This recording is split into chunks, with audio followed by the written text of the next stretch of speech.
All right, Dad. So you just got back from one heck of an excursion. I was on it with you a little bit. Tell the good people what you've been up to.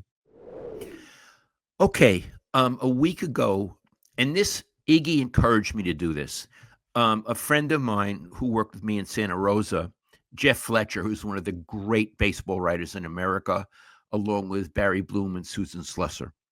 Um, Jeff Fletcher was getting married in San Clemente, which is really very close to San Diego, and I don't go down there very much. But Iggy said, "Have a road trip," as opposed to not going or flying down. So Iggy went his own way, but we would meet at night. We drove down the first night to Paso Robles, then the next night to Santa Barbara, and then the next night he went on to San Diego, and I stayed in San Clemente, actually Dana Point, which I'd never heard of, for a few days to go to the wedding. And he golfed his way down the coast, and I went wine tasting. Paso Robles is warmer and has great cabs and Syrahs, and I tasted at a place called Justin and had a wonderful time. And down towards Santa Barbara, I had wonderful Pinots in a town called Los Olivos at a little winery called Dragonette. And in Santa Barbara, I went to Marjoram, which was right near our hotel, and had a wonderful time. So I just drank myself down and up the coast. And we got back on Monday. Today's Wednesday. We got back on Monday. And you know what? I've been pretty much staying in the house for the last 3 years with the blinds drawn and reading. And I'm learning how to get out in the sun again and talk to people. And so it was fun and extremely therapeutic, and show that I'm still kind of can be in the game. Yeah. You drank some real good wine too. It seemed like which I mean, what are the differences in the different regions? Santa Barbara, Paso. Okay. Yeah. I just love that question. Paso is a warm place. In fact, when I drove, I had to drive over the hill to get in there. It was 100 degrees getting in there. And Pinot Noir, which is my favorite red because it's so gentle and feminine, can't do well there. It needs to be very chilly at night. It needs to be near the Pacific coast. So the wines in at Justin, which is a very good Paso Robles winery, are big red, Ziggy. Cabs that you have with a steak. Petite Syrah.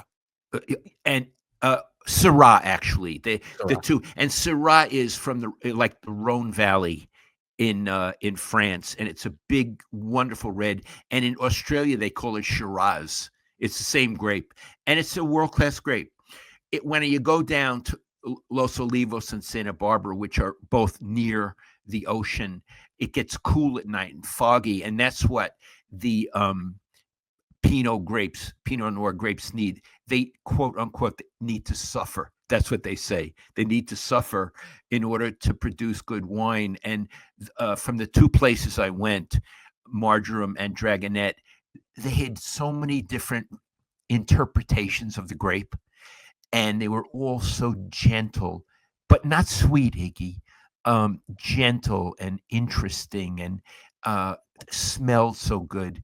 And every time I went to a winery, because you get a little buzzed, and I get very friendly. And I can't say I made friends, but I talked to a lot of people. In fact, after I'd gone wine tasting, we were at this hotel. Iggy was in another room. We were at this hotel in Paso. We were going to meet at this restaurant.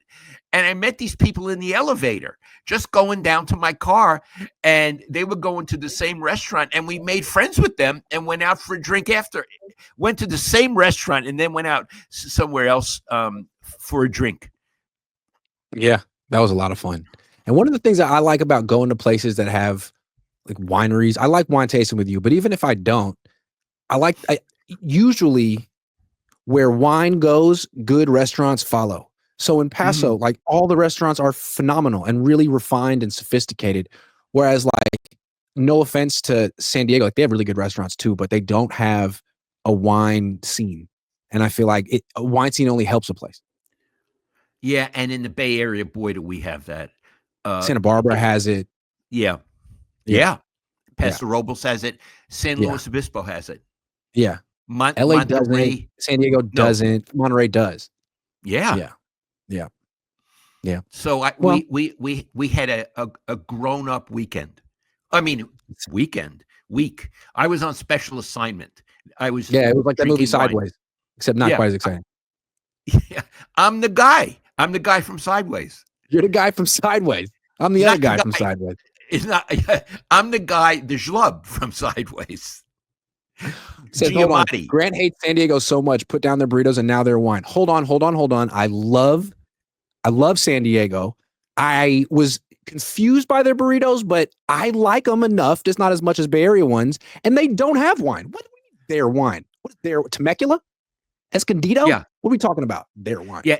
Anybody who makes a case for wine around the San Diego area doesn't know wine.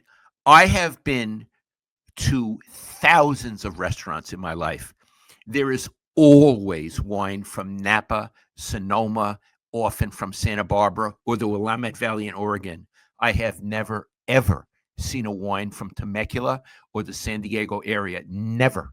I've been wine tasting in Temecula, and it's so funny that they'll be like, "This, you got to try this Malbec, super good Malbec," and I'm like, "All right, cool. That I like this. This is good. So where do you grow it? Oh, the grapes are from Argentina. Okay, so what are we doing here? Well, this is a really nice facility, isn't it? It's beautiful. But where are the grapes from? Argentina. Okay, got it. Well, can we try some Temecula? It's not as good. Iggy, do you remember the time we were visiting my sister outside of Philly, and Yes. near her there's a Pennsylvania winery? Yes. So we go. I mean, come on! It was like you could walk there from my sister's house, and we're tasting wine, and everyone were looking at each other like, "This is horrible." Like I don't even know what Like this is not wine. No, it's not wine. It's gasoline. Yeah, mouthwash. So Finally, finally, say stuff like, "This is our signature selection." that's what. Do you remember what it was? The Oh signature? man, was it like cherry something? What was it? No, it was a Cabernet, and they put chocolate in it. Chocolate. Yeah, Remember? there was an extra something in there. Yeah. People just buy this. It's so great. It's Cabernet. Can you imagine the Mondavis putting chocolate into their Cabernet? I know. And so we tried to be nice, right? Because she let us taste everything and we kept trying to find something we liked and we Right. couldn't. So we ultimately bought a cutting board and we paid for the tasting. It's a nice cutting Yes, board. we did. Yeah, we paid. I think she was pregnant, and we were very nice to her and all of that. But Yeah. it's not like you could buy the wine. Okay, one more story. So you recently went to did we tell the story, the blind tasting? Oh, did we? With all the sports writers. Yeah, this was so good. Okay, tell this. Okay.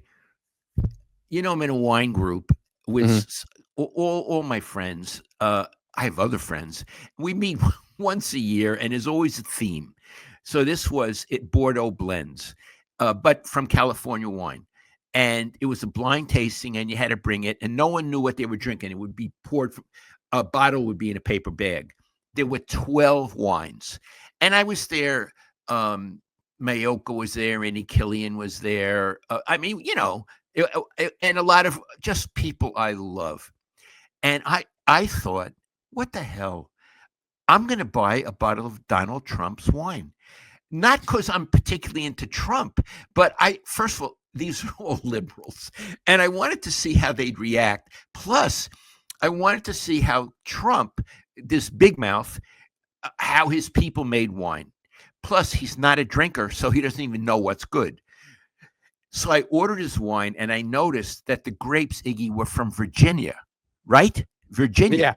Yeah. And I'm thinking, like, I've never heard of wine grapes from Virginia. So we do it was all night. We had such a great time. And then everything got revealed. 12 wines, 12 through one came in first. Trump came in second.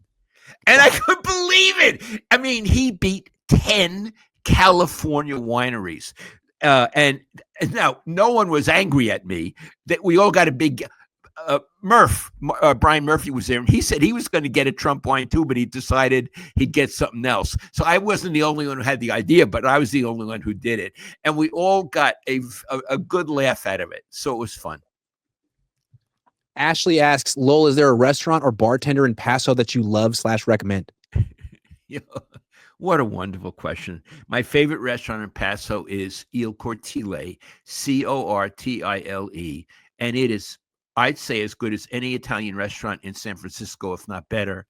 They're only open 5 nights a week. They're not open Monday or Tuesday, but the wine person, the bartender, is Crystal, and I love Crystal. After my wife died, I drove down there on my own. I was so sad, and she really took care of me. And then when I was there the other night, she came out of the bar. I'd always remember you, Lowell. You said that I made you smile. She gave me a hug and a kiss and said, whenever you come down, you're always my guest. So thank you, Ashley. Shout out to Ashley. Shout out to Crystal. Shout out to my dad. Shout out to Gregory Young, 9095, who's a new member. Thank you, Gregory. Dad, the results are in. Once again, best show ever. We just did it. It's probably the best show ever, yeah. Yeah, the top 1%. I love you, Dad. Thanks a lot. I love you, Iggy. I'll talk to you soon. Talk to you soon. See you guys.